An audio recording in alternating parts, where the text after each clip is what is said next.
प्रिय स्टूडेंट, आज की क्लास में हम आप सभी के लिए लेकर आ गए हिंदी का ऑब्जेक्टिव क्वेश्चन एक महत्वपूर्ण तरीका से। देखिए, आगामी परीक्षा जो आने वाले हैं यानी जो कि फरवरी में है, सभी यानी क्लास 10th का बिहार बोर्ड का, उनके लिए मैंने ज़बरदस्त ऑब्जेक्टिव क्वेश्चन लेकर आ गया हूं। तो देखिए, आज की क्लास में हम जो है इंपॉर्टेंट लगभग 100 ऑब्जेक्टिव क्वेश्चन करवाने जा रहा हूँ, जो कि परीक्षा के दृष्टिकोण से महत्वपूर्ण है। और साथ ही साथ इसमें जितना भी ऑब्जेक्टिव लिया गया है उन सभी यानी क्वेश्चन बैंक में पूछे गए कई यानी पिछले ईयर से यानी पूछते आ रहे हैं और पूछे जाने की भी संभावनाएं बनती है। इसीलिए मैं इन सभी को एक जगह सिलेक्टेड करके मैंने लाया हूं। लगभग इसमें 3 से 4 चैप्टर के यानी कंबाइंड रहेगा। और साथ ही साथ मैं बताना चाहूँगा, इससे पहले मैंने हमारे 3 वीडियो अपलोड हो चुके हैं, तो आप यदि हिंदी का नहीं देखे हैं तो ऑब्जेक्टिव को आपको सेशन यानी कंप्लीट कर सकते हैं। यानी मान लो 3 से 4था वीडियो आप देख लेते हैं तो ये पूरा यानी हिंदी का ऑब्जेक्टिव क्वेश्चन आपका कंप्लीट हो जाएगा यानी पूर्णतः तरीका से। और साथ ही साथ आपका यदि ऑब्जेक्टिव क्लियर हो जाते हैं तो परीक्षा में यानी मार्क जो का स्कोर यानी ऊपर हो जाते हैं। तो चलिए तो स्टार्ट करते हैं आज के क्लास को एकदम बेहतरीन तरीका से। सबसे पहले मैं बताना चाहूँगा,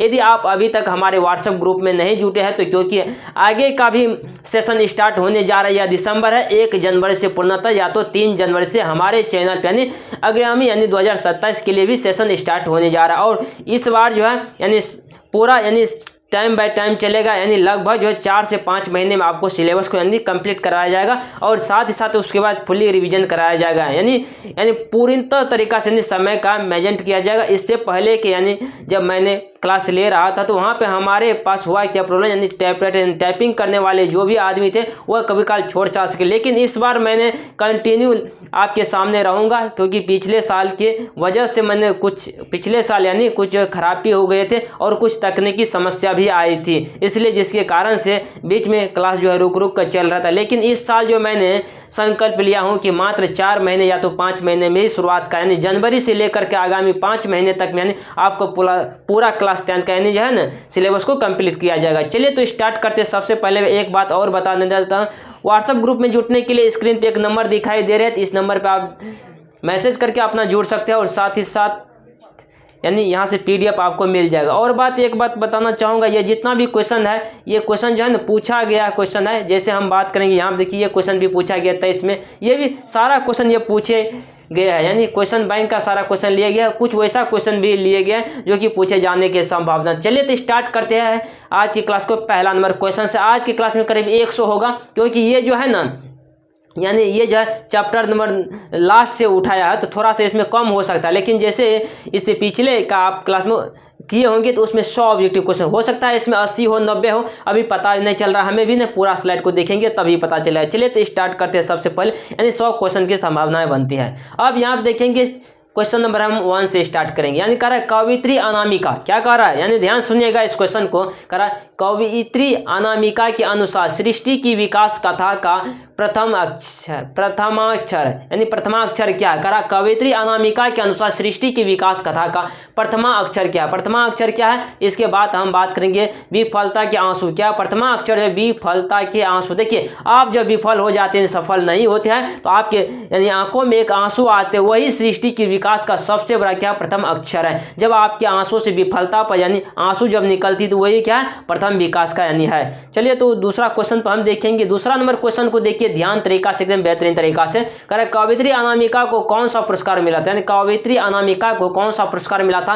देखिए, तो इसको जो पुरस्कार मिला था यानी राष्ट्रीय भाषा परिषद पुरस्कार मिला था, भारत भूषण अग्रवाल पुरस्कार और गिरिजा कुमार माथुर पुरस्कार ये भी मिला था। यानी इन तीनों पुरस्कार यानी कवियत्री अनामिका को मिला था। उपयुक्त नंबर सभी को टिक करिएगा बेहतरीन तरीका से, ऑप्शन नंबर डी को टिक करिएगा। चलिए नेक्स्ट नंबर पे तीसरा नंबर क्वेश्चन को देखिए बेहतरीन तरीके से। पंक्ति से उतर जाता है उसका ख। देखिए, बच्चे जब सीख रहे थे तभी ये कविता में बताया गया, पंक्ति से उतर जाता है उसका ख किस कविता की पंक्ति है। कर पंक्ति से उतर जाता है उसका ख किस कविता की पंक्ति जो है, ये जो अक्षर ज्ञान का है। जब अक्षर ज्ञान की कविता आप पढ़े होंगे और हमारे पीछे भी क्लास करवाए थे, तो यदि आप नहीं किए तो अभी तो परीक्षा का समय बहुत ही कम है, तो बहुत ऑब्जेक्टिव के क्या करिएगा आप यानी याद कर लीजिएगा। चलिए तो यानी कह रहा है पंक्ति से उतर जाता है उसका ख किस कविता की पंक्ति है ये जो अक्षर ज्ञान का है, किस कविता की है, लाइनिंग जो है यानी पंक्ति जो है अक्षर ज्ञान का है। ऑप्शन नंबर आप डी को टिक करिएगा। अब चौथा नंबर क्वेश्चन को देखिए, अक्षर ज्ञान शीर्षक कविता कहां से ली गई है। 2023 में यह क्वेश्चन पूछा गया है। क्या पूछा गया, अक्षर ज्ञान शीर्षक कविता कहां से ली गई है, यानी कहने का अर्थ है कि अक्षर ज्ञान शीर्षक कविता जो ये कविता कहां से ली गई है, ये कविता लिया गया है कवि ने कहा, ये जो कवि ने कहा है यहां से लिया गया। अक्षर ज्ञान शीर्षक कविता कहां से ली गई है, यानी कवि ने कहा है वहां से लिया गया।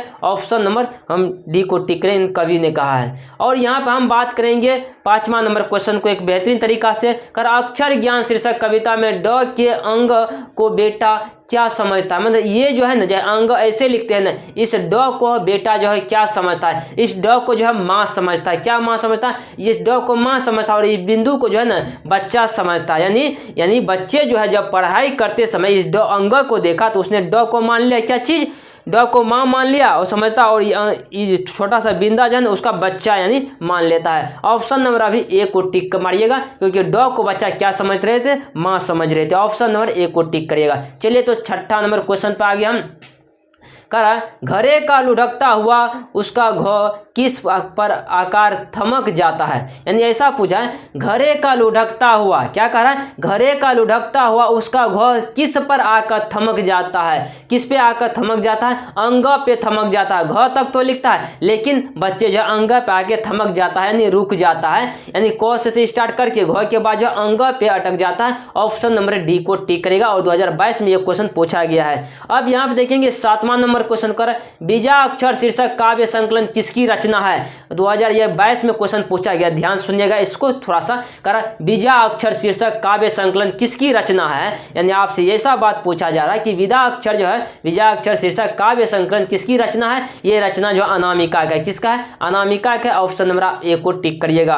अब यहाँ पे देखेंगे 8वां नंबर क्वेश्चन को एक बेहतरीन तरीका से। करा कि अक्षर ज्ञान कविता के कवि है, अक्षर ज्ञान कविता के कवि कौन है, तो अक्षर ज्ञान कविता के कवि जो है ना अनामिका है। कौन है, अनामिका है। अक्षर ज्ञान कविता के कवि कौन है, जो इस कविता को लिखा है उसका नाम है अनामिका। क्या नाम है, अनामिका है। ऑप्शन नंबर अभी सी को टिक करिएगा। अब 9वां नंबर क्वेश्चन को देखिएगा एक बेहतरीन तरीका से। करा कवित्री अनामिका का जन्म कब और कहाँ हुआ। करा कवित्री अनामिका इस चैप्टर के लेखक जन, उसका जन्म कहाँ, कब और कहाँ हुआ।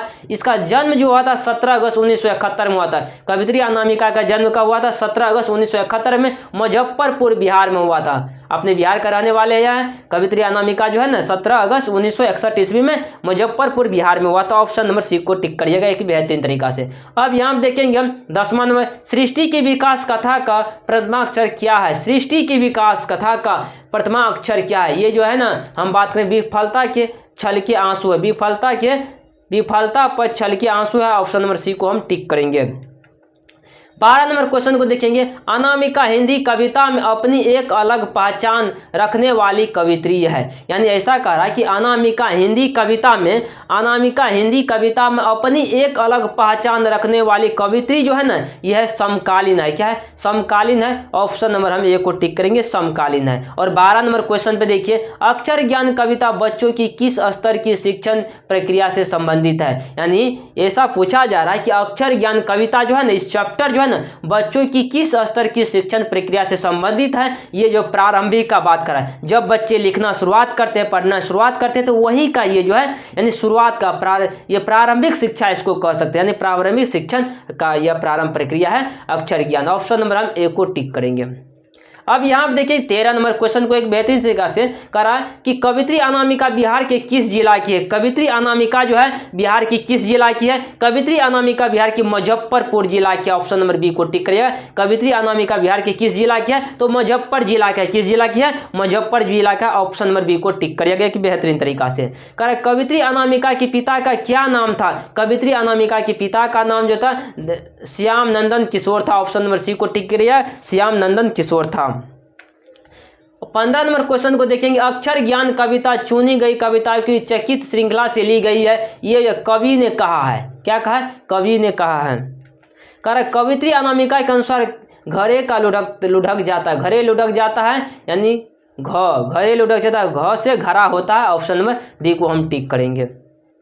करा अक्षर ज्ञान कविता में किस मनोवैज्ञानिक का आधार लिया गया है, यानी ऐसा बात पूछा जा रहा है आपसे कि अक्षर ज्ञान कविता में जो है ना किस मनोविज्ञान का आधार लिया गया है। कौन से मनोविज्ञान आधार लिया गया? ये जो लिया गया बाल मनोविज्ञान लिया गया। बाल मनोविज्ञान यानी प्रारंभिक शिक्षा यानी बाल मनोविज्ञान में आते हैं। ऑप्शन नंबर अभी आप सी को टिक करेगा एक बेहतरीन तरीका से। 18 नंबर क्वेश्चन को देखिए एकदम बेहतरीन तरीका से करा उसका ख खरगोश की खालिश बेचैनी में यह पंक्ति किस कविता की है। 2024 में एक क्वेश्चन पूछा गया है। करा उसका ख खरगोश की खालिश बेचैनी में यह पंक्ति किस कविता की है, तो अक्षर ज्ञान का ऑप्शन नंबर ए को टिक करेंगे, अक्षर ज्ञान का है। 19 नंबर क्वेश्चन को देखिएगा। कवित्री अनामिका के अनुसार चौकाठे में बेटे का क्या नहीं अटता। चौकाठे में बेटे का यानी हम बात करेंगे क नहीं अटता। चौकाठे में बेटे का क्या नहीं अटता है, तो क नहीं। जब बच्चे जो लिख रहे थे चौकाट में यानी उसका जो क नहीं अट रहा था, यानी जिस जैसे कॉपी पे लाइन जो होते हैं ना ऐसे इस तरह के इसका क लिखते थे ऐसे वो, लेकिन अट नहीं रहा था, कुछ बाहर हो जा रहा था। अब 20 नंबर क्वेश्चन को देखेंगे हम बेहतरीन तरीका से। करा कवित्री अनामिका क्या है, थोड़ा सा मिस्टेक पढ़ दिए। करा कविता लौट कर आऊँगा फिर, कविता लौट कर आऊँगा फिर हमें कभी कहाँ लौट कर आने की लालसा व्यक्त करते हैं। यानी कह रहा है कि ये कविता जो है लौट कर आऊँगा फिर मैं कभी जो कहाँ लौट कर आने की लालसा व्यक्त करते हैं। कहाँ आना चाहते हैं वो लौट करके, वो आना लाते बंगाल आना चाहते हैं, क्योंकि वो बंगाल का रहने वाला था और बंगाल ही आना चाहते थे लौट करके। अब यहाँ पे देखेंगे हम 21 नंबर क्वेश्चन को। खेत है जहाँ धान के, कह रहा है खेत है जहाँ धान के बस्ती नदी के किनारे फिर आऊँगा लौट कर एक दिन मैं बंगाल में। उपयुक्त गद्यांश की कविता कौन है, जीवनानंद दास की है। देखिए ये जो है ना लौट कर आऊँगा, ये कविता जो लिखा है जीवनानंद दास लिखा है और इसका लेखक भी जीवनानंद दास है। और बात करेंगे इस पंक्ति भी लिया गया है कौन से कविता से, लौट कर आऊँगा। लौट के आने का कविता का लेखक कौन है, तो जीवनानंद दास है। ऑप्शन नंबर अभी आप एक को टिक करेगा एक बेहतरीन तरीका से। चलिए तो अगला नंबर क्वेश्चन पे 22 नंबर क्वेश्चन पे चलते हैं। कह रहा लौट कर आऊँगा फिर शीर्षक कविता किनकी रचना है। 2022 में ये क्वेश्चन पूछा गया। देखिए एक ही तरह के क्वेश्चन को किस तरह से घुमा घुमा कर पूछते जा रहे हैं। कह रहे लौट कर आऊँगा फिर शीर्षक कविता किनकी रचना है, ये रचना जो है जीवनानंद दास की है। ऑप्शन नंबर आप एक को टिक करेंगे एक बेहतरीन तरीका से। कह रहा जीवनानंद दास बंगला के किस काल युग की कवि है, ये जो है ना रविंद्रोत्तर युग क्या है। ऑप्शन नंबर हम सी को टिक करेंगे, रविंद्रोत्तर युग क्या है। कह रहा 24 नंबर क्वेश्चन को कवि जीवनानंद दास का जन्म कब हुआ था। 2022 में यह क्वेश्चन पूछा गया। कवि जीवनानंद दास का जन्म, थोड़ा सा कहाँ भाग गया रे भाई, ठीक हाँ, ये जो कवि जीवनानंद दास का जन्म कब हुआ था, ये जो हुआ था वो 1899 ईस्वी में हुआ था। कब हुआ था, 1899 ईस्वी में हुआ था। ऑप्शन नंबर आप बी को टिक करिएगा। चलिए तो 25 नंबर क्वेश्चन पर हम देखिए 1 नंबर से अभी तक 25 नंबर क्वेश्चन तक हम पहुंच गए एकदम बेहतरीन तरीका से। कारण जीवनानंद दास की किस शीर्षक कविता को रविंद्रोत्तर युग के श्रेष्ठतम प्रेम कविता की संज्ञा दी गई थी। ये जो दिया गया था वनलता सेन। ऑप्शन नंबर हम सी को टिक करेंगे, वनलता सेन। अब यहाँ पे देखिए क्या है 26 नंबर को करेंगे लौट कर आऊँगा फिर कविता किस कवि द्वारा भाषांतरित की गई है। ये जो दिया गया भाषांतरित किए प्रयाग शुल्क के द्वारा। ऑप्शन नंबर हम सी को टिक करेंगे, प्रयाग शुल्क के द्वारा। करा बंगाल भाषा के सर्वाधिक सम्मानित एवं चर्चित कवियों में से एक जो है ना जीवनानंद दास है। ऑप्शन नंबर सी को टिक करेंगे। करा किस कविता में कवि जीवनानंद दास का अपनी मातृभूमि तथा परिवेश से उत्कृष्ट प्रेम अभिव्यक्त करता होता है। ये जो करता है लौट कर आऊँगा फिर। ऑप्शन नंबर हम बी को टिक करेंगे कि बेहतरीन तरीका से। करा जीवनानंद दास किस भाषा के सर्वाधिक सम्मानित एवं चर्चित कवियों में से एक है। ये जो है बंगला का है। ऑप्शन नंबर डी को टिक करेंगे, बंगला का है। करा वर्णलता सेन के कवि, वर्णलता सेन के कवि जो है ना जीवनानंद दास है। ऑप्शन नंबर हम सी को टिक करेंगे, जीवनानंद दास है। करा कवि अगले जीवन में क्या बनने की अभिलाषा व्यक्त करता है। कवि जो है ना अगले जीवन में वो अबाबिल पक्षी बनना चाहते हैं, कौवा हंस उपयुक्त सभी बनना चाहते। मतलब ये कहना है इन सभी चीज़ों बन करके वो बंगाल में ही आना चाहते। कहाँ आना चाहते हैं, बंगाल में भी आना चाहते हैं। ध्यान रखिएगा इस बात को। अब यहाँ पे देखेंगे 32 नंबर क्वेश्चन को एक बेहतरीन तरीका से करेगा लौट कर आऊँगा फिर पाठ के कवि कहाँ लौटने की बात करते हैं। देखिए लौट कर आऊँगा फिर पाठ से का कवि जो है इसका कवि जो है कहाँ लौट कर आने की बात करते हैं। ये बंगाल में लौट कर आने की बात करते हैं। ऑप्शन नंबर आप डी को टिक करिएगा, बंगाल में लौट कर आने की बात करते हैं। 33 नंबर को लौट कर आऊँगा फिर शीर्षक कविता के अनुवादक का नाम क्या है। क्या नाम है, तो प्रयाग शुल्क है। ऑप्शन नंबर हम डी को टिक करेंगे। इसका अनुवाद जो हिंदी में क्या था, प्रयाग शुल्क है। 34 नंबर क्वेश्चन का निखिल निखिल बंग रविंद्र साहित्य सम्मेलन द्वारा वनलता सेन को कब श्रेष्ठ काव्य का पुरस्कार दिया था? ये जो दिया था 1952 ईस्वी में दिया था। ऑप्शन नंबर हम बी को टिक करेंगे, एक बेहतरीन तरीका। जीवनानंद दास के जीवन काल में कितने काव्य संकलन प्रकाशित हुए हैं? 6 प्रकाशित हुए। ऑप्शन नंबर सी को टिक करेंगे, 6 प्रकाशित। कवि कपास के पेड़ पर किसकी बोली सुनने की बात करता है? कवि जो है ना कपास के पेड़ पर किसकी बोली सुनने की बात करता है? यानी उल्लू की बात करता है। किसका? उल्लू की बोली सुनने की बात करता है। ऑप्शन नंबर यहाँ पे देखेंगे हम। अब क्वेश्चन नंबर हम देखेंगे 37 नंबर तक। देखिए 1 नंबर से लेकर हम 37 नंबर तक अभी हमने कंप्लीट करा दिए और अभी ढेर सारे क्वेश्चन है, तो वीडियो में बने रहने का प्रयास करें।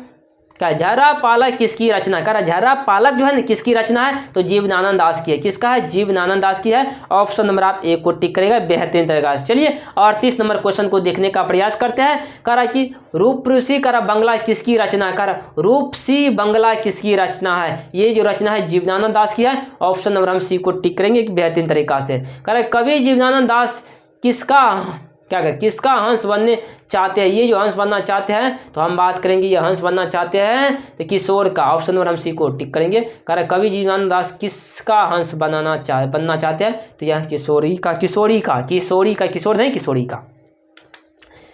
40 नंबर क्वेश्चन, नदियाँ मैदान है। नदियाँ मैदान है बंगाल के बुलाएंगे मैं आऊँगा, यह पंक्ति किस शीर्षक कविता की है? तो लौट कर आऊँगा का है। ऑप्शन नंबर ए को टिक करेंगे, लौट कर आऊँगा का है।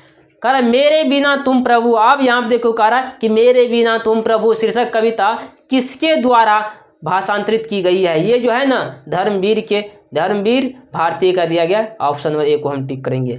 कि लाइफ एंड सॉन्ग के रचनाकार है। लाइफ एंड सॉन्ग्स के रचनाकार जो है ना रेनर मारिया रिल्के जी है। ऑप्शन नंबर हम टिक करेंगे इसी को। रेनर मारिया रिल्के काव्य शैली है, यानी ये आपको बताया जा रहा है कि रेनर मारिया रिल्के के काव्य शैली जो है गीतात्मक है। क्या? गीतात्मक है। ऑप्शन नंबर हम बी को टिक करेंगे, गीतात्मक है। अब यहाँ पर देखने का प्रयास करेंगे 44 नंबर क्वेश्चन को एक बेहतरीन तरीका से। मेरे बिना तुम प्रभु मेरे बिना तुम प्रभु शीर्षक कविता किसको संबोधित है? किसको संबोधित है? तो ये जो संबोधित है प्रभु को संबोधित है। ऑप्शन नंबर हम डी को टिक करेंगे। 45 नंबर क्वेश्चन को देखेंगे कि बेहतरीन तरीका से। कवि रेनर मारिया रिल्के किनके चरणों में छाले पर जाने की बात करते हैं? ये जो करते हैं प्रभु का। ऑप्शन नंबर सी में को टिक करेंगे। मेरे बिना तुम प्रभु शीर्षक कविता किस भाव की है? ये जो भक्ति भाव का है। ऑप्शन नंबर हम बी को टिक करेंगे। मेरे बिना तुम प्रभु की रचनाकार है। 2019 में यह क्वेश्चन पूछा गया है। मेरे बिना तुम प्रभु की रचनाकार जो है रेनर मारिया रिल्के है। ऑप्शन नंबर हम बी को टिक करेंगे बेहतरीन तरीका से। रेनर मारिया रिल्के का जन्म कहाँ हुआ था? 2022 में यह क्वेश्चन पूछा गया था। ऑस्ट्रेलिया में हुआ था। कहाँ पे हुआ? ऑस्ट्रेलिया में हुआ था। कवि के अनुसार भक्त किस रूप में है? ये जो है ना जलपात्र के मदिरा के वेशवृत्ति और इनमें से सभी के रूप में। कवि के अनुसार भक्त किस रूप में है? इन सभी के रूप में। ऑप्शन नंबर अभी आप डी को टिक करेगा एक बेहतरीन तरीका से। अब 50 नंबर क्वेश्चन पे हम पहुंच गए हैं। कवि रेनर मारिया रिल्के का जन्म कब हुआ था? कवि रेनर मारिया रिल्के इसका जन्म जो हुआ था वो हुआ था 4 दिसंबर 1875 ईस्वी में हुआ था। कब हुआ था? 4 दिसंबर 1875 ईस्वी में हुआ था। ऑप्शन नंबर बी को टिक करेंगे बेहतरीन तरीका से। अब 51 नंबर क्वेश्चन को देखेंगे। रेनर मारिया रिल्के के पिता का क्या नाम था? रेनर मारिया रिल्के का पिताजी का नाम जोसेफ रिल्के था। ऑप्शन नंबर हम बी को टिक करेंगे, जोसेफ रिल्के था। रेनर मारिया रिल्के का निधन हुआ था 1926 ईस्वी में। ऑप्शन नंबर बी को टिक करेंगे। मेरे बिना तुम प्रभु किस भाषा से अनुवादित है? तो जर्मन से। ऑप्शन नंबर हम बी को टिक करेंगे, जर्मन से। रेनर मारिया रिल्के द्वारा रचित कविता जो है मेरे बिना तुम प्रभु। ऑप्शन नंबर सी को हम टिक करेंगे। रेनर मारिया रिल्के किस भाषा के कवि है? रेनर मारिया रिल्के जो है किस भाषा के कवि है? तो जर्मन भाषा के कवि है। कौन सा भाषा के? तो जर्मन भाषा के कवि है।